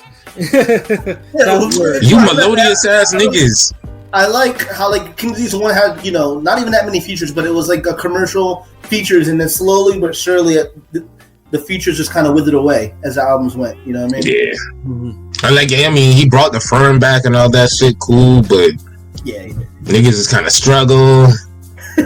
Yeah. Not that much. Like Foxy, oh my god. Well, you know, Foxy has that hearing loss, nigga. You know, someone has to tap her on the knee. I thought that shit healed already. Like thought she was good. I mean, they did some Aerosmith shit where y'all gonna put it to the rest of their career, nigga. Like, I mean, I don't even know. I mean, she even got 100% of her hearing back, but I'm pretty sure someone has to be like, okay, Foxy, when I tap you, that's when you actually go in. You know what I mean? So, god damn, y'all niggas ain't shit. You know, but yeah, the not serious. Like, I mean, honestly, like, if that's a good way to, I mean, I don't know, not serious. He's continue to rap though, but if there's, because I mean, Nas has so many different eras of his career. Just the fact that he pretty much produced another type of era in his career is outstanding. Like, yeah, maybe just you have to understand, Nas has been around, like, you know, like has experienced different eras of hip hop. So just to have these type of eras even now in the career as it's still going, it's amazing. It's longevity. If Nas keeps rapping, because I feel like this day and age, for like, even like I'm a fan of Freddie Gibbs and like, you know, Freddie Gibbs is the shit with Alchemist and Madlib. Like, I would love for Nas to work with a full project with Madlib and Alchemist, even Metro Boomin. Like, I feel like that's the best way to get locked in these days is with one producer. You know what I mean? With this rapper producer, you know, one of those joints. Especially if they got a versatile sound. Like, a lot of producers don't have that versatile sound where they could give you different looks. Do y'all expect Nas to miss with Alchemist or Madlib? I mean, hell no. He should. All the damn. He's done songs with Alchemist before, but I wouldn't mind the project. Yeah, he did Book of Rhymes. The Book of Rhymes earlier. You know, yeah. Book of Rhymes was cool. I'm talking about the song he did with off the First Infantry. Tick tock. Yeah, shit with the Prodigy. Yeah, that shit was. Yeah, Prodigy murdered that shit. Yeah. That was like one of the few pictures of like Prodigy after he fell off that. He felt like he was primary again, because I was like, oh shit, like, you know. Yeah, because I love Prodigy's verse. Damn, I'm gonna have to listen to that fucking song now after this, because like, not like Prodigy, I love that verse. He's like, I did my little bit of menacing every now and then, like that. The way you just told the story like that. That was damn, I missed that nigga. R.I.P. man, shit. You know, but yeah, no, we got about, I think, a couple of rants we want to get up before we get up out of there. Yeah, go ahead. I know the brothers, you know, they talked about the whole Papoose, Remy Martin, battle rapper shit that happened. You know, the whole. I think you guys went about that in you talked about the marriage podcast the other day. Yeah. Yeah, and I wasn't on it, so I mean, pretty much my thoughts on it before, it's like, pretty much you hate to see a good nigga go, you know, get played on like that, because I mean, truthfully, that's what happened. Like, Remy Ma is 100% in the fucking wrong on this shit. Like, you know, she trifling is the word with a capital T. Like, that should be on her chest. T, trifling. I mean, we all know the story. Scarlet Letter. Scarlet Letter. I mean, we all know the story. You know, Remy Ma, she went to prison for shooting at a broad or whatever, and Pat held her down. Like, when she was like, I mean, because she had a kid at the time, so Pat really held her down. And you know, once she got out, you know, they got together, they got married and shit like that. And you know, I was thinking, I was like, God damn, like, you know, like Pat. I mean, considering where Pat came from. And you know, doing this shit, I'm like, damn, like, you know, Pap is a stand-up dude. And you know, Pap right now in his career, like, Pap has a lot of businesses. You know, he does like the radio show. He does a whole. I think he hosts the battle rapper shit. He's like the owner of. He has mad business, so it's like he makes more money doing this shit than he did when he was when he was rapping, like 24/7. So, and you're thinking to yourself, damn, like he has Remy Ma easy because Remy Ma she glowed up pretty much, looking good, titties done, allegedly. Probably got a few BB, probably got a little obviously body work done, Yeah, all that shit, like dude really did it, and then just for her to be like, just for her to step up on just a regular ass battle rapper who Papoose allegedly knocked out. I think he was on Bel Air. I think that guy randomly was on Bel Air, if I'm not mistaken. I did my little bit of research. Let me ask you, Pat, because we brought it up a little bit yesterday, and I don't really get answered. And so I wonder, do you think in the 8 years that Papoose, not to be an owl, but the 8 years Papoose was, holding her down when she was in prison, you think he might have snuck around, but at least we didn't hear about it, right? Like he may have, may have got his. If he did, I mean, we didn't hear about it because I don't remember hearing any rumors of like that really anything. You know what I'm saying? Anything like but then for this to happen, it's kind of he's one of those dudes kept it clean. Like I know a lot of people will say LeBron was somebody they kept clean, but you used to hear about little shit with LeBron earlier in his career. It wasn't until the Miami years it kind of died down. Yeah, because most likely because NDAs and people probably got paid off. This nigga's like almost done. But now you saw him meeting with celebrities and shit and stuff like that too. Like, yeah, I mean, the people forget that shit never. People act like that shit never happened though. That's the thing. But before the Miami years, and then you have more eyes on him once he got to Miami. Hell yeah. But what Pap does, like Pap was doing everything, and then Remy Ma just stepping out on dude like that. And here's my thing too, because Remy Ma is like she's old, she's getting up there in age, so I'm guessing she's like 45 or some shit. Was that? Yeah, like she's been around for a hot minute, like. Yeah. She was a Terror Squad, she was obviously one of my favorite Terror Squad songs. "Take Me Home." I love that fucking sample. Cool. Yeah, Pun brought her on the damn album. Nigga, like that's how long she been around. She was on a Big L album, so yeah, she's like she's 43. So. And she was on Pun album. She was, the Pun's second album, yeah. And she did. Yeah. Now the way Pilot was looking, like he was like, "What the fuck? Like was I alive?" Didn't she come out with Sheether or something like that? Wasn't she? Yeah. She killed Nicki Minaj on that shit. Sure did. I thought Papoose probably gave her some bars, and he's like, "Damn, I should have let Nicki body your ass." Damn. Yeah, that's like it's fucked up though. Like that shit was like Papoose didn't deserve that to happen to dude like that. Like he didn't deserve because she wanted to live that young girl. Because I'm pretty sure too. Because a lot of women today, like when they get to get to a certain age or they've been in a relationship, they get their minds get poisoned. By stupid shit. Like they don't realize how good that they have it, so they're like, oh, I don't want to try to be like. You seen the picture though, right? Yeah, I seen the picture. They were matching the matching analysis. No, the Red Lobster picture. Yeah, they're eating fucking cheddar biscuits and shit. Yeah, really, they were hanging out together. No, I saw one. I saw one. Yeah, I seen the matching one, but this one's worse. Like, look, the matching one could be like fuckery. Niggas could be like, if I stand next to your girl and we both wearing red shirt and we're like, hey, matching ring. Niggas could come up with any shit like that. What was the Red Lobster picture? What was that? What was that about? Nigga, these niggas just like booed up eating, eating biscuits and shit. Because I saw one where like Easy the Block Captain, whatever his name was like getting interviewed, and then you could hear Remy Ma. You could hear Remy Ma. He trying, you could hear her in the background after a second. He's trying to tap her to be quiet. I'm like, damn. But now, God damn. yeah. I saw that. I definitely saw that one too. Yeah. And the one where he tried to kiss her and she's like pointing to the camera, like, nah, chill, like. Yeah, like damn, yeah, y'all fucking forbidden ass love ass niggas, like. Yeah, I mean, to me, I feel the same way about this as I felt about the twins, Tia Mowry, Tia Mowry.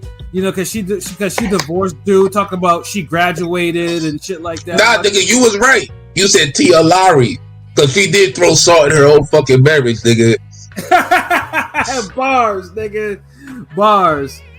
And I remember how Trifle, I was like, God damn, she really gave up a good dude or whatever and her family just so because she felt like, I want to pose naked and I want in my TikToks, I want attention from men, shit like that's a chick who thought she was finer than what she was because shorty average. Speaking of second childhood, that's a lot. I'm not trying to be a woman basher, but a lot of women these days feel like after they have fulfilled their womanly duties, want to not say what they want to thought, but they want to, live out their. Bro, I know a whole lot of that, like in my actual life. Like I know a lot of other like women that I know that are on that wave. And it's just sad because I mean, I'm not trying to blame social media and Instagram, but I feel like that plays a huge role. Like, nigga, it is. Yeah, you fucking right. It's Instagram. Like, blame away, nigga. No, I mean, like, I mean, I was young and I remember the MySpace comments that started, these dudes praising these chicks that shouldn't have really worth the praise, and it just got worse and worse over the years. You know what I mean? Well, I mean, MySpace was different because everyone was fucking on MySpace, and no one said that they weren't. But I'm saying that was the start of simping, basically, of digital simping. You know what I'm saying? Because basically, once Craigslist got banned, prostitution just moved to IG, and then it's pretty much unregulated. It's the wild, wild west out there on IG. So, I mean, I can't even tell you, like, my algorithm in IG is I was gonna say, guys, if y'all girl has some business thing on their IG page, click on the link because you can book them. So be careful out here. I didn't even lie, and I realized that a year or two ago. I was like, oh, look at this girl. I was like, oh, that's kind of cute. She has a nail business. I clicked the nail business. Book me now. Like, you can slide in all that shit. Like that. Yeah, and I think too, like all the between that shit it's like it's having like this effect on women's brains sometimes, especially the ones who, like I said, who have a very enviable situation, but they decide they don't want to do it because they're bored or some shit like that, nigga. So it's just like, they do these silly things, because they don't got no guidance or none of that shit. And you get this shit right here with Remy Ma, and as history has shown, like there's gonna be Remy Ma, that's not going to last, whatever that shit is. But it really just puts it really just makes you. I know people say, hey, don't model relationships up for celebrities and this that, but as a hip hop fan and just. I mean, that's like seeing someone hold someone down. It's like Will and Jada 2.0 kind of. Nah, it's worse. It's harder because Will and Jada. You always had the Tupac cloud. You always had the little weird shit and rumors. Yeah. But with Papoose and Remy, you never had none of that. No rumors. You were supposed to. This was the pure hip hop couple we thought Tretch and Salt was supposed to. Pepper was supposed to be. They were supposed to be. I mean, I knew they. Pepper was. We know it wasn't, but this was different. Mm-hmm. Remy let Nas down. Then she let Pop back down, nigga. but yeah, so and I remember when King P brought it up yesterday with the whole, he held her down in prison, like how like y'all reiterated and just makes you really say, like, and if a chick feels like she owes you because of that. It's like, if that's the mentality that you're gonna take, or most people will take, what's the point of being married and getting married? Like, I've seen situations where couples would agree to like the dude would be like, well, look, I'ma put you through school now and be grinding, do all the majority of the bills, hold it down so you can really focus on school. And then when you finish or you get your good job and you get majority of the bills, you hold it down. No, I could go back to school. Yeah, when that shit happened, and when it was his time to go to school, Shorty was on some like, hey, I don't know, nigga. I don't know if I want to be. Yeah, I know I can handle all this, but I know you did it, nigga. But so it's like that holding down shit, man. It's a fucking gamble, yo. Just know that if you basing your marriage off of that, So yeah, I mean, but at least I know LB, I know you speak more on experience more than me and Pilot, but But yeah, it's just. But at least, like I said, Papoose at least allegedly put hands on the nigga too and knocked him out. So I mean, that's another thing. Yeah. One thing I do learn, like women love a man that can be like a protector, that can, like whether they actually. It don't matter, dude. If a bitch like you, she like you. You could knock a nigga out and show you're the superior animal, beast, whatever. Like, we think it's some Spartacus shit where you supposed to be like, all right, fuck that. Hey, the winner get the spoils. But I'm thinking for just before the cast, I was telling you about, I was telling you like, that story. I'm just like, the guy, they want, like, women want to feel protected, like, like. No, you're definitely right about that. Yeah. Yeah. You know what I'm saying? But I'm just saying, like, in a sense where, like, where it's on a competitive level, they're like kind of go like there's some of them. Mm-hmm. If they like you, they like that fucking protective shit because they almost feel like, oh my god, like he hurt you type shit. Like I need to protect you.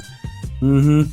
Where then you got some chicks, it's like, shit, hold on, he just knocked this nigga out. Well, fuck that. I know who I'm coming home from the party now. Like shit, this nigga, hey.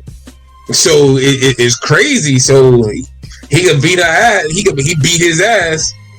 And the thing is, with me, I don't even believe you should even be like fighting the dude, or when a chick fight the woman and all that. Like, that's your girl. That's your dude. I'm not saying fight them. I ain't telling this nigga he should have ran up on Remy swinging on her because right.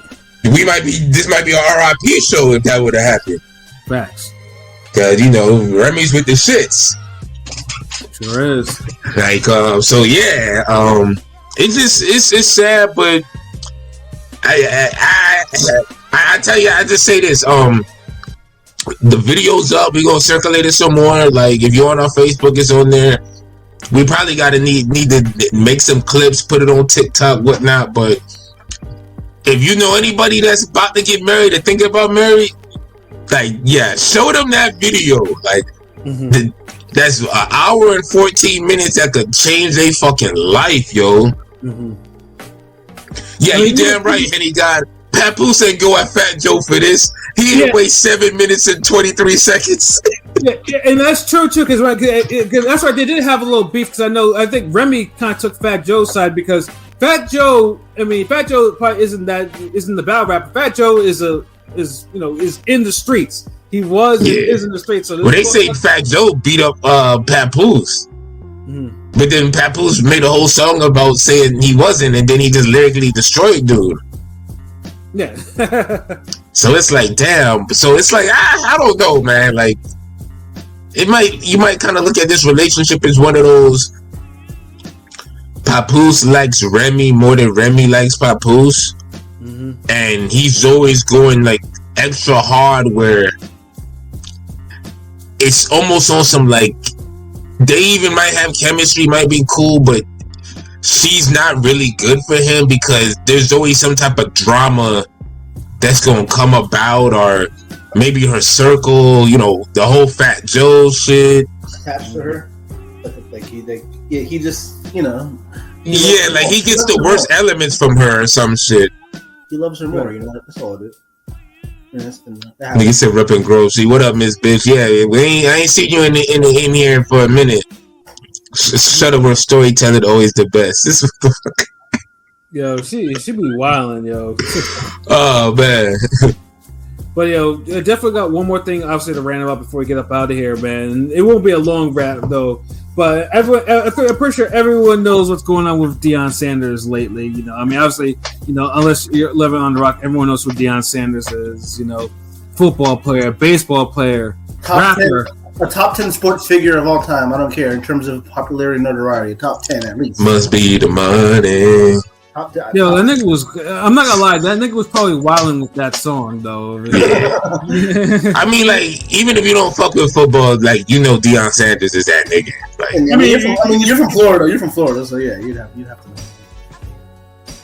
Yeah. Between that and the baseball too, like, dude is a legendary athlete, and of course, like the rap, because he used to be down with MC Hammer. You know, I still remember that video that he did with MC Hammer, straight to my feet for the sound for the Street Fighter soundtrack. You know, that nigga was out here just like, you know, doing, you know. He was having the most, like, that's the thing, like honestly, like that's the thing about Deion Sanders. He's like the Roy Jones of football, but I don't even know it like that. Like, I couldn't compare it. The reason why I say that because how he was so dominant, flashy, cocky, but he always looked like he was having fucking fun, like. Right.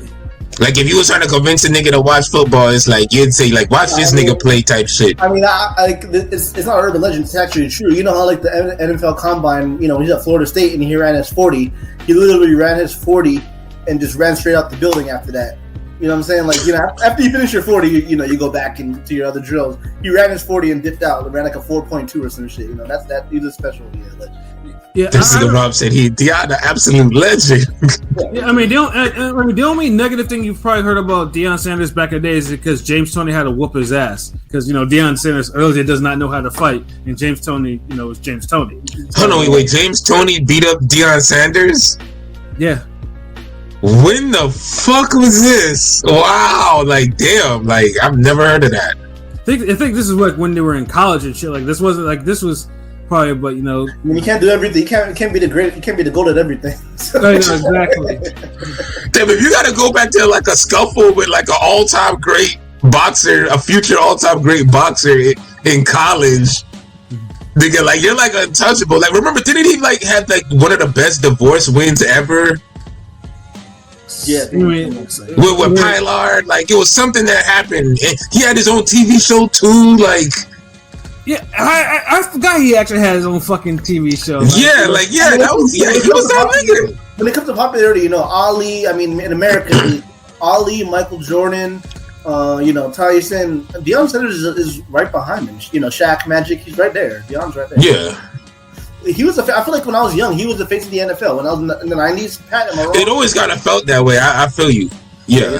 It's the NFL. I felt like, you know. Yeah, especially to a nigga like me. Dude was on Dallas and San Fran and he was on the Falcons. One of the popular teams. This nigga was on the Cowboys and the Yankees at the same time, or some shit. Like, that's kind of crazy, bro. Like, yeah. The fuck? If I'm not mistaken, didn't he play in the World Series too, or is that Bo Jackson? I forgot. But I know he played the NFL game, got transferred in a helicopter to a baseball game the same day. Some crazy. Yeah, he's just a legend. But anyway, so what was your point about Deion Sanders, Pat? What was your main? But yeah, it seems because, you know, right now, you know, he's coaching Colorado. He's coaching up at Colorado right now, and, you know, if you haven't seen what he's been up to, like, dude has pretty much. Apparently now he's, you know, Colorado is apparently Black America's team right now because, you know, they got Cam and Master P, you know, Robin Galaxy, The Rock, all making Little Wayne was out there, yeah. Wu-Tang was there too, and white people apparently have the biggest problem with it. Like, you should see some of the shit is like nasty. You know, I think shit! You know what this reminds me of? This reminds me of Swagger. Mm-hmm. Season 2, how like they blacked up the prep school, like all the white parents started hating on them niggas. They probably stole that from Deion. They probably took that from real. Yo, the way you describe it is like how like all the rappers started showing up and and I'm sorry. And it's like, yo, I'm seeing all this racist shit. It's like, you know, what's this? You know, jungle, circus, you know, all types of shit. Like, what the fuck? You know, what the fuck is all this? I mean, white people coming out bother like, college football is my favorite sport, but I don't like what Deion Sanders is doing there. They're ruining it. Yeah, it's like the fuck. Like, he's giving them mad attention. Like, I mean, a college football game having like monster ratings is like unheard of. Bro, hold on, real quick, because I watched that game. I watched the Colorado versus Colorado State game. Okay, and I live the West Coast, and that's Pac-12. You know what I mean? Like, the whole time when everybody was talking about Colorado versus Colorado State, that's not normal at all. Mm-hmm. I mean, you know, USC, Oregon, maybe, but I'm talking about Colorado versus Colorado State. Everybody was talking about the game. Like, that's insane. Like, yeah, that's fucking insane. I'm sorry. Yeah, it is. Just and it's like you should be happy that, you know, Deion Sanders is actually transforming a college that's not really like doesn't have that type of attention. Like, and it's just like, oh, and all you can do is think about, oh, no, he's blackening up the school too much, and he's too flashy. He has all these rap guys here, we don't know who they are, it's that type of shit. So yeah, because Colorado's not the blackest place in the world either. You know what I'm saying? So that's another thing. So it's just like, let Deion cook. You don't gotta be all racist for no fucking reason. He's not losing games. Like, you guys are getting monster ratings that are unheard of. You guys are winning. You guys are actually pulling. Now, Deion is actually recruiting, he's pulling efforts away from other top schools. And they were 1-11 last year. Think about it. They were 1-11 last year. Now they're 2-0, and they got a couple tough games ahead of them. But they won more games than last year already. You know what I mean? Exactly. So it's like I was like, I don't know. There's no reason to be fucking racist. For this shit. I've heard the jungle shit. I've heard covert racism, but I haven't seen the comments about calling it a jungle and shit though. I have, nigga. It's just like, what the? This is like.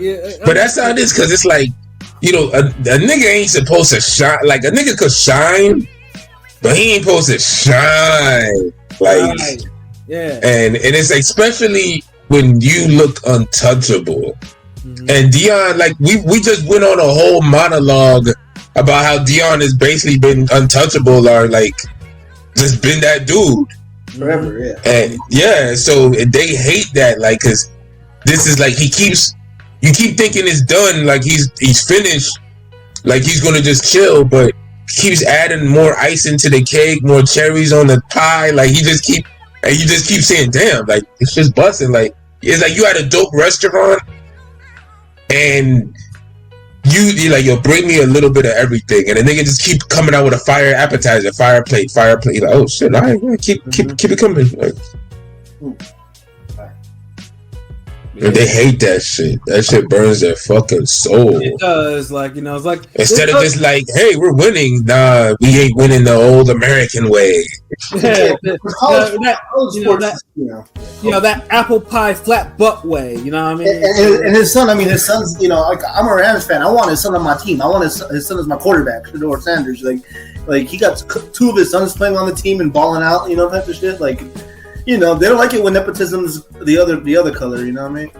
Yeah, yeah, because black people, we're not supposed to infiltrate the network and put anybody on or do that shit. They hate that. Like, you hardly ever see like that happen. Like, yeah, they'll try to stop it from happening. Oh yeah, absolutely. But yeah, I just had to bring up and ramble. It's just like, yo, let Deion cook, man. You don't gotta be racist or mildly racist or coded racist or all that other shit. Like, let that man cook. Let him win a national championship. Nah, niggas rather be racist and losers. Yeah, exactly. Racist losers. Facts. But, like, yeah, Rob said those kids lucky as shit, man. He's great for college, especially. Oh yeah, easily. Shutterworth, who gave you the N-word pass? Nigga, I took that pass. But yeah, I just had to go get that ran off real quick, man. And yeah. Oh, let me ask you this about this, like, before you completely done with your rant. What you feel about Charleston White saying what he said about them? Which one? Like, put a bounty out on Deion Sanders? Yeah, that hating that shit. Yo, Charleston White, though, honestly, like, he's the guy that went viral because nigga was talking cash shit about Muslims, and then of course now it's getting to the point where people are approaching his ass, but he threatens to stick them, pause, or spray them, or with that, whatever, man. Yeah, honestly, Charleston White is just like a bitch for this. Like, he's just. Have a Charleston White? Huh? You didn't hear about how he was saying, man, he put like a $20,000 bounty if a football player tried to hurt Deion Sanders' kid. Oh yeah, he's not funny, but he's a coon. Sorry, pardon. I never found this nigga funny appeal. Like, dude, you know what? Charleston White only really got popping and popular because people's hate for the bad things in rap, like drill culture or the gang shit or the killings or some of the bullshit, which all this has been in hip hop for years, regardless. And so like the people who hate that, they finally get some nigga to champion, and it's like this dude really ain't genuine with it because he got so much other fuckery that's equally as bad as the shit he's condemning. So right, it just come off like disingenuous. That's why I could never really fuck with him. People be trying to post like niggas used to love him on the Kali, and I'm just like, yo, get this clown out of here. Like, what the fuck? Uncle Charleston, right? Uncle Coonston, get the fuck out of here. Uncle Coonston. Like, how dare you? Like, you talking about like first of all, that shit's illegal, and then it's just how you fix your lips to say that. Like, my God, like you one of the niggas damn Harriet Tubman with a pistol whipped, and it left you for a fucking dog snack, nigga. Like, or leave you in the swamp with the alligators, cause you seem like you a run to go tell it ass nigga. Go run tell the mountain ass James Baldwin ass nigga. Tell it on the mountain. Saying like, jeez, like he's funny and he got Brittany Renner. The nigga's not fucking funny, bro. Like, what does he say that's funny? He's sarcastic. I'm just saying he's funny and because he got Brittany Renner twerking on him. You guys saw that clip. Dude, she was on something, yo. Some I promise you, if she was over here and we're interviewing her, she'd have been twerking on us, nigga. Like that day, she would have twerked on anybody, bro. Like, and then she poured water on him and shit. Like, yo, like, shorty was just on something. Like, niggas spiked the Kool-Aid or some shit. There was something in that drink because he was on.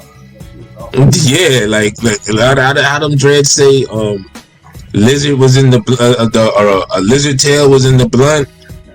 We don't condone that. But when Rick Ross said, flip Molly into a champagne, she ain't even know it.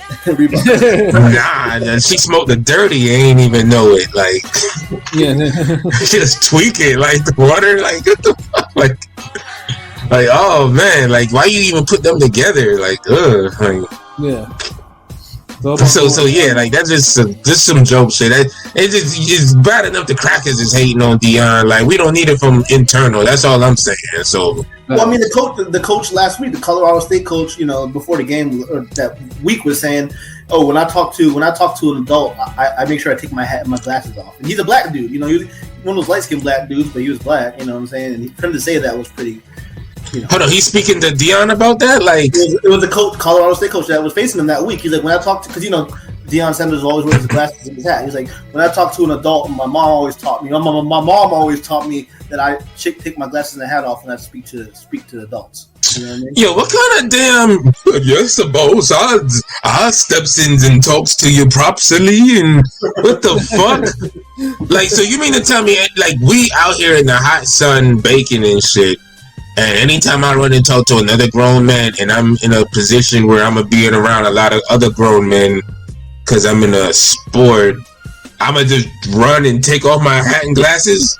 Yeah.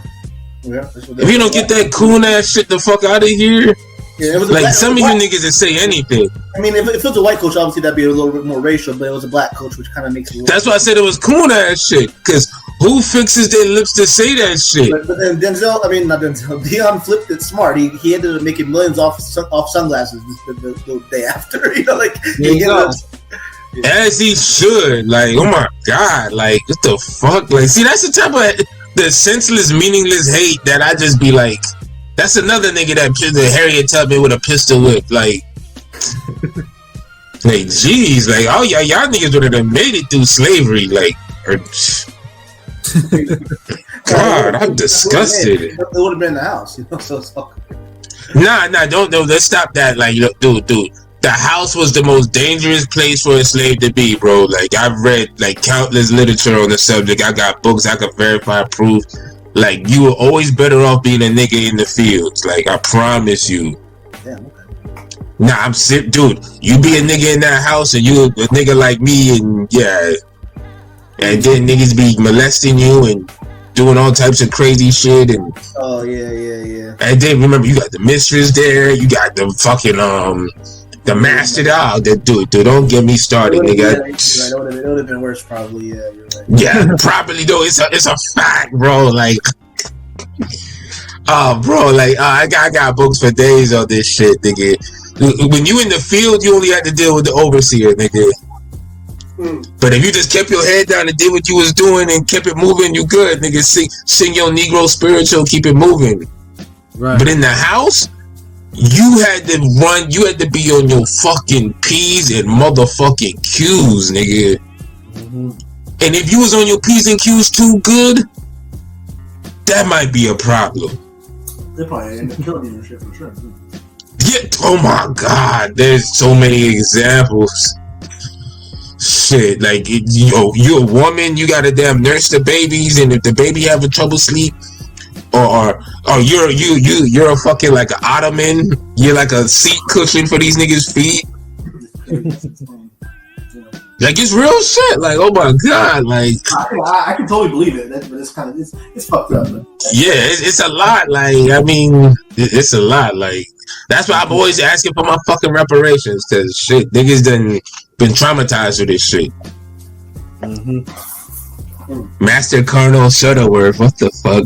What you know about slavery? You know, this motherfucker be down. Yo, who sells your meth, nigga? Like, yo, who the fuck sells your meth, son? Like, Shuttleworth, you can name all the bitch elders of boxing right now. I'll subscribe to your. What the fuck? I'll give you a head start. James Bitchinson, Hector Bitchy. Yo, that fucking Miss Bitch handle just be wildin', yo. Yo, for real. Like, we gonna put you on catfish. We gonna find out who you is, nigga. Like, yeah, but yo, unless you want to be a guest. Yeah, word. But yo, I think. Yeah, we can knock this out. We done saying. Yeah, because I know. I think bed or something else is calling me. I know this nigga LB needs to eat and shit like shit like that. And now we fasting. We having weakness leave the body this week, bro. Like, and then Pilot needs to go do spoon things. Pause. he need to Pilot need to down. I ain't no Pilot De La Hoya, you know what I'm saying? But Pilot though, do you have any final thoughts, my nigga? No. Shout out to everybody in the comments, even the misses of the bitches, and you know where to check us out at ringgangradio.com or your platform imaginable. It's all love. Word. Ayo, LB, you have any final thoughts? I'm Shuttleworth Grandma. Hey nigga, so you white? Hold on, you saying that to someone else? You know, like I'm light skinned, I'm black, nigga. Shit. Nah, everything's cool. Just the Sonny Edwards interview gonna be dropping soon. Just tune in tomorrow. Ammo Williams interview up on TikTok. Sandy Ryan interview up on TikTok. It's on we shared it on Twitter, so don't miss it. It's dope. King P really holding it down. More articles on the way from my nigga Pat. Some Forgotten Phase. You already know, like, best in the biz. Y'all niggas stop fucking biting. Some more animation on the way as well. That definitely that's cooking up. Shout out to my nigga PJ, the fight architect. Seminar. If you're up in the Edmonton area, Canada, Alberta, up there, like he's getting it in. So yes, we'll put some up the little highlight video from the last seminar he did, and you want to hit him up or get any information, they'll have it there. So there's just we doing this, man. We love this shit. More training videos in the way as well. Music, the only thing we ain't really bring y'all niggas this year. I ain't gonna lie, sorry. We working on that, but yeah, I think that covers it, right, Pat? Yo, facts though, and all I gotta say is again, thank you for listening, and thank you for supporting us. And like I said, we can be found. Just type in Ring Gang Radio on Google. Just take you to the webpage and our YouTube, especially. Listen, like, comment, and subscribe, and tell your friends to do the same, and then we can all be friends, because we do the shit for y'all. And of course, I know you see that scrolling banner. We have a PayPal too, in case you want to donate to the cause and everything like that. Definitely, definitely, yeah. We really appreciate it. Either way, we appreciate you showing up. We appreciate you donate. We appreciate it if you don't donate. It's all love, my nigga. Ring Gang forever. Yes, sir. So for myself, Pat Scorpio, New England representative, for LB Shuttleworth, the God, the GOAT artist, and for Conscious Pilot, it's been another wonderful episode of Real Talk, where as always, if shit's real, we talk about it. So, till next time, peace. Peace. We in the building, Orlando, nigga. What it do? Florida gang.